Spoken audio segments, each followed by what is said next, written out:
Parashat Vaïgash. Jacob avait envoyé Juda en avant vers Joseph pour qu'il lui préparât l'entrée de Goshen.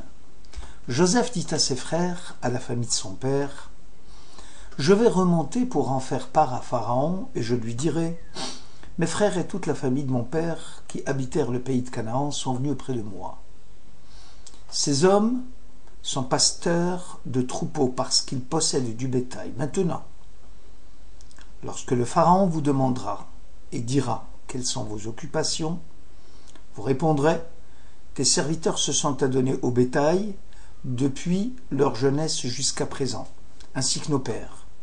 C'est afin que vous demeuriez dans la province de Goshen, car les Égyptiens ont en horreur tout pasteur du menu bétail. Pharaon dit alors à Joseph, ton père et tes frères sont venus auprès de toi, le pays de l'Égypte est mis à ta disposition. Établis dans sa meilleure province, ton père et tes frères, qu'ils habitent la terre de Goshen, et si tu reconnais qu'il y a parmi eux des hommes de mérite, nomme-les inspecteurs de bestiaux de mon domaine. Genèse 46-47. Goshen est le premier ghetto de l'histoire juive. Les historiens sont unanimes pour dire qu'en tout temps et en tout lieu, les Juifs ont édifié des ghettos, en vue de se préserver des dangers d'un environnement hostile à leurs croyances et à leur mode de vie.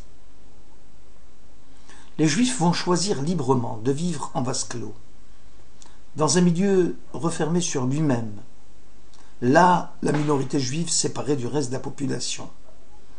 Si les gentils ont édifié les murs et les portes du ghetto, en vue d'isoler les Juifs des quartiers qui leur seront réservés, souvent, malgré les allégations avancées par les non-juifs prétendant que le ghetto est un lieu sûr en cas d'attaque extérieure, le ghetto a en fait pour but de créer une discrimination entre juifs et non-juifs, obligeant ces derniers à ne pas créer des liens étroits avec les premiers.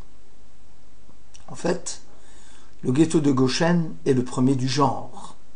Un groupe de personnes choisit délibérément de vivre dans un espace restreint, privé presque totalement de tout contact avec la population environnante. Cette restriction est voulue par les tribus d'Israël pour des raisons religieuses.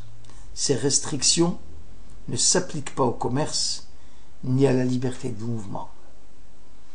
Kelly Yakar soutient que les frères de Joseph, en disant au Pharaon qu'ils étaient des bergers, étaient certains d'être écartés de la population égyptienne, car ces derniers avaient en horreur les pâtres de menu bétail.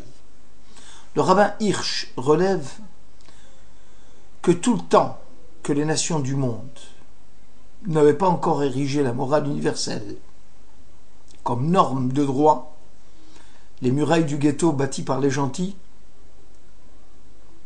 vont protéger Israël des influences néfastes d'un environnement dépravé. Aussi Joseph va prendre les devants pour proposer aux Égyptiens ce qui pouvait causer chez eux une répulsion.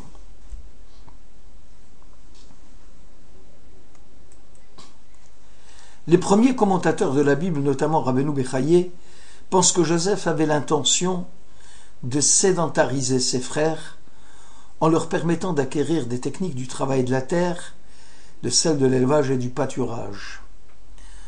Le commentateur voit même dans ces activités non seulement une action rentable, en vue de la satisfaction des besoins nécessaires à la reproduction de la vie, mais surtout une pratique humaine à haute valeur morale.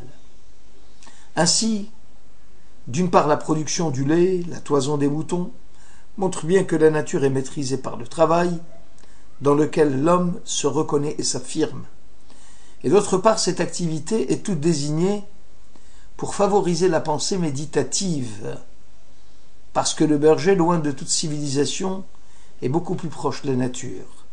La méditation nécessite un certain isolement, hitbo des doutes, condition première en vue d'acquérir la prophétie.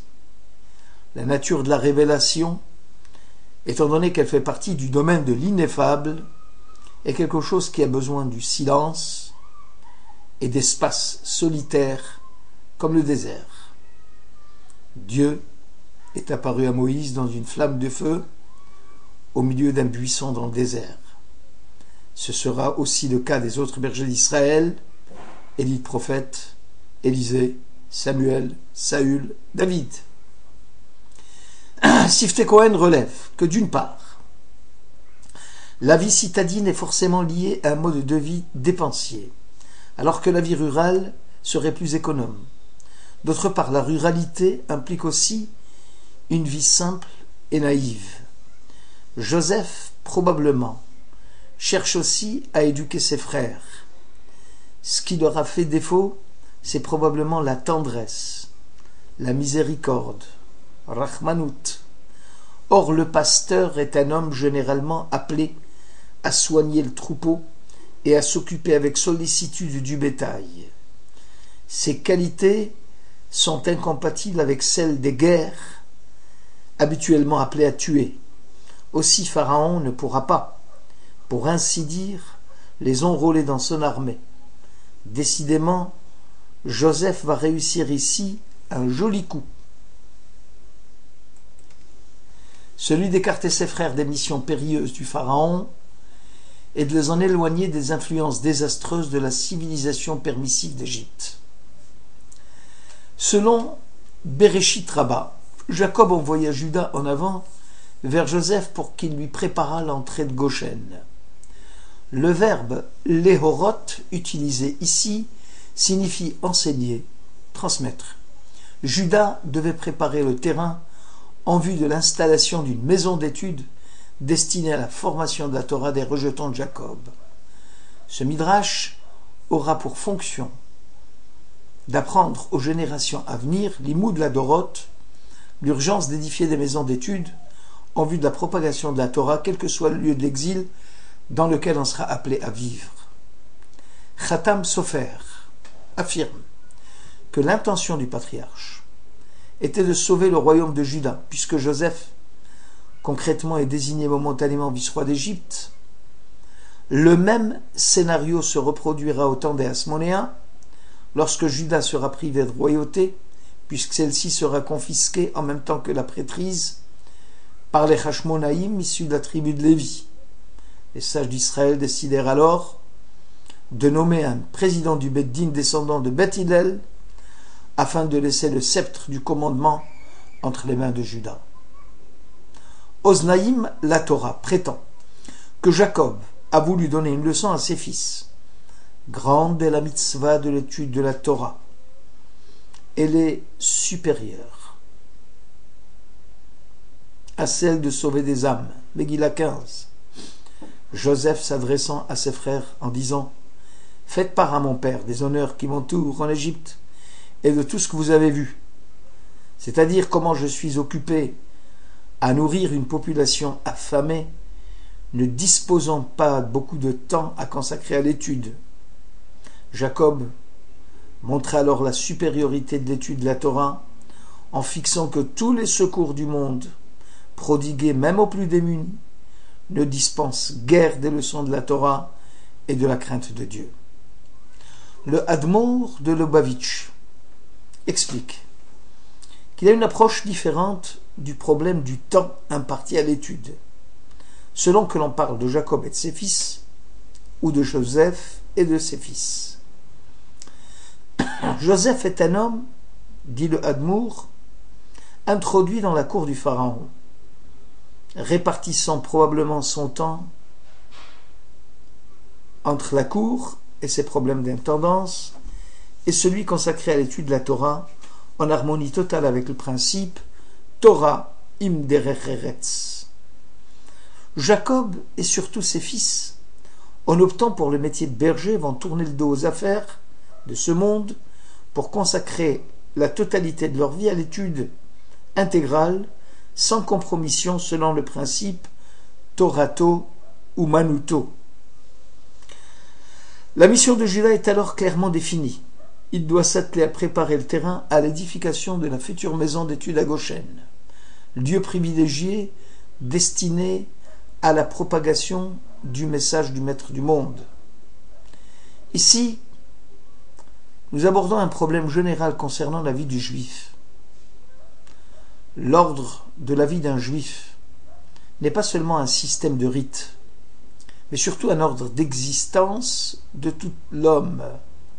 La Torah intègre toute l'existence de l'homme juif. Elle donne forme à son caractère, à ses intérêts, à ses aptitudes.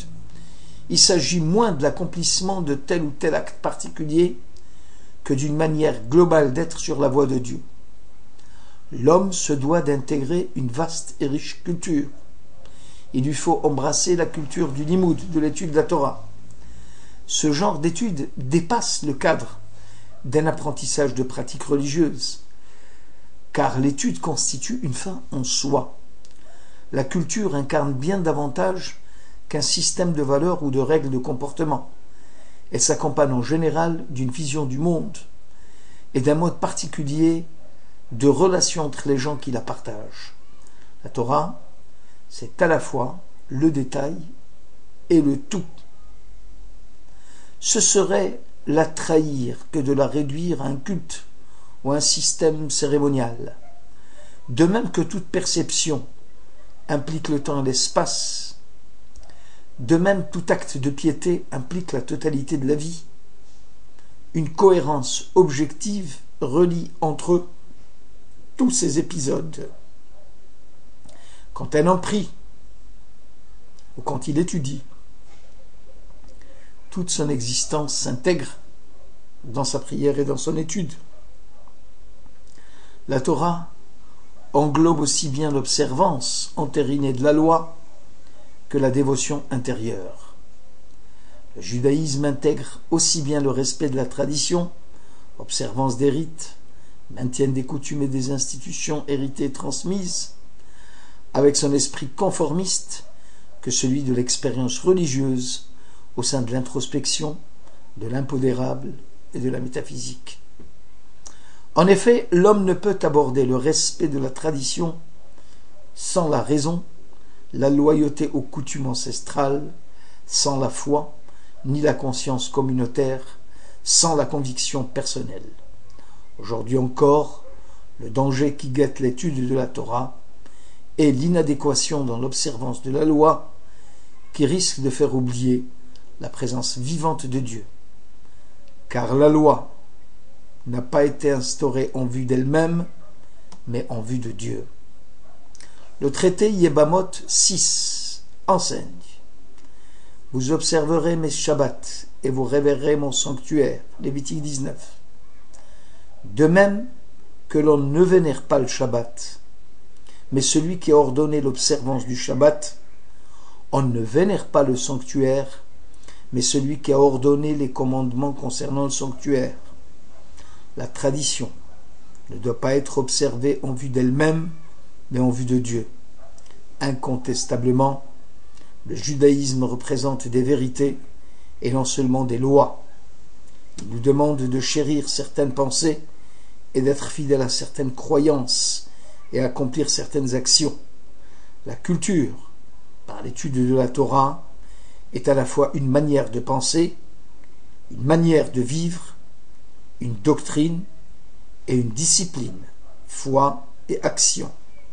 L'exigence centrale du judaïsme n'est pas seulement la confession du type « je crois en », mais l'acceptation active d'un ordre qui détermine toute une vie. Shabbat Shalom.